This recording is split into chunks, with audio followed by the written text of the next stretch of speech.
এমসিকিউর পর এবার চলে এসেছে অন্যান্য মাধ্যমিক ভূগোল প্রশ্নের সমাধান নিয়ে। ভূপৃষ্ঠ সংলগ্ন বায়ুস্তর প্রধানত উত্তপ্ত হয় বিকিরণ পদ্ধতির সাহায্যে, এটা সঠিক উত্তর। ভূবৈচিত্র্য সূচক মানচিত্রে ভূমিভাগের দূরত্ব মানচিত্রের দূরত্বের অনুপাত স্কেলের দ্বারা নির্দেশিত হয়, এটা সত্য। সিমেন্ট কারখানা থেকে উৎপাদিত বর্জ্য পদার্থ বায়ু দূষণ ঘটায়, এটাও সত্য। উল্কাপিণ্ড স্ট্র্যাটোস্ফিয়ার স্তরে পুড়ে ছাই হয়, এটা মিথ্যা, এটা হবে মেসোস্ফিয়ারে এসে পুড়ে ছাই হয়।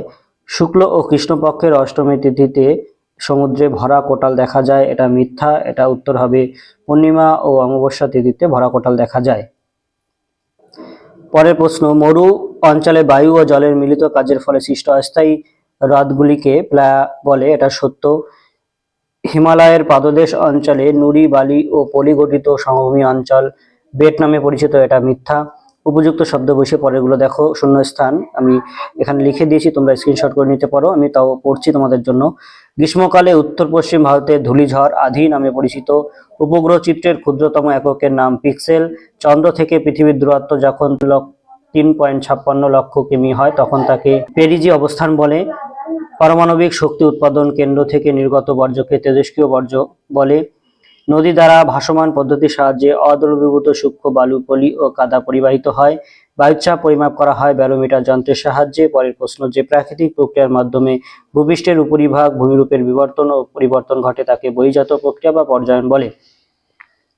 পরের প্রশ্ন, শীতকালে উত্তর পশ্চিম ইউরোপের বন্দরগুলি কোন উষ্ণ স্রোতের প্রভাবে বরফমুক্ত থাকে, উত্তর হবে উত্তর আটলান্টিক স্রোতের প্রভাবে। কাশ্মীরে প্রবাহিত বিতস্তা নদী কোন নদীর উপনদী, উত্তর হবে চেনাব নদীর। ভারতের উত্তর পূর্বাঞ্চলে কোন ধরনের চাষের জন্য অধিক মৃত্তিকা ক্ষয় দেখা যায়, উত্তর হবে ঝুম চাষ। উড়িষ্যার কটক শহরে কোন ফসলের কেন্দ্রীয় গবেষণাগার অবস্থিত, উত্তর হবে ধান। 2011 খ্রিস্টাব্দের আদমশুমারি অনুসারে ভারতের মহানগরের ন্যূনতম জনসংখ্যা কত, উত্তর হবে 10 লক্ষ।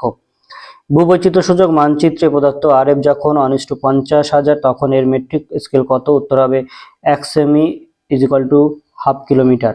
পর্বতের পাদদেশে নদীর কাজের ফলে যে শঙ্কু আকৃতির ভূমিরূপ সৃষ্টি হয় তাকে কি বলে, উত্তর হবে পলল শঙ্কু। যে কাল্পনিক রেখা দ্বারা সমান বৃষ্টিপাতযুক্ত অঞ্চলগুলিকে যুক্ত করা হয় তার নাম কি, উত্তর হবে সমবৃষ্টিপাত রেখা বা সমবর্ষণ রেখাও বলা যায়।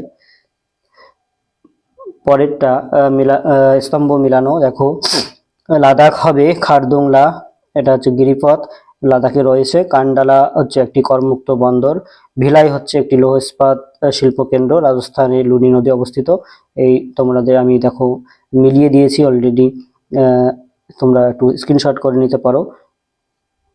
এবং বাকি প্রশ্নগুলো দেখো, এগুলো হচ্ছে 2 নম্বরের প্রশ্ন, তোমরা একটু দেখে নাও। কচ্ছের রণ কি, কৃষি বনসৃজনের সংজ্ঞা দাও, অনুসারী শিল্প কি বলো, সমস্ত কিন্তু কমন এসছে বন্ধুরা, আমি যেগুলো তোমাদের বলেছিলাম বা সাজেশন দিয়েছিলাম। সোনালী চতুর্ভুজের পূর্ব পশ্চিম প্রান্তে অবস্থিত 2টি মহানগরের নাম। ফলস কালার উপগ্রহ চিত্র দেখে নাও, একটু স্ক্রিনশট করে নিতে পারো যাদের প্রশ্ন প্রয়োজন। একদম মাধ্যমিকের ভূগোল প্রশ্ন কিন্তু খুবই ভালো প্রশ্ন এসছে এবং আশা করি তোমাদের সকলের পরীক্ষা ভালো হয়েছে এবং সকলেই ভালো নাম্বার পাবে। দেখে নাও বন্ধুরা, একদম সোজা প্রশ্নই কিন্তু এবার এসছে মাধ্যমিকে। এবং মানচিত্র দেখো, ম্যাপ পয়েন্টিংও কিন্তু একদম কমন এসছে।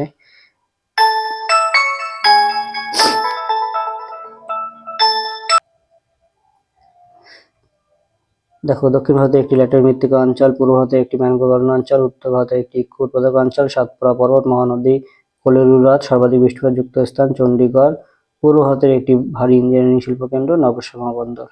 এই ছিল বন্ধুরা মাধ্যমিকের প্রশ্ন এবং এমসিকিউ গুলো। আমি আবার তোমাদের দেখিয়ে দিচ্ছি এমসিকিউ গুলো কিন্তু আমি টিক দিয়ে রেখেছি, দেখে নিতে পারো বন্ধুরা। দেখো বন্ধুরা,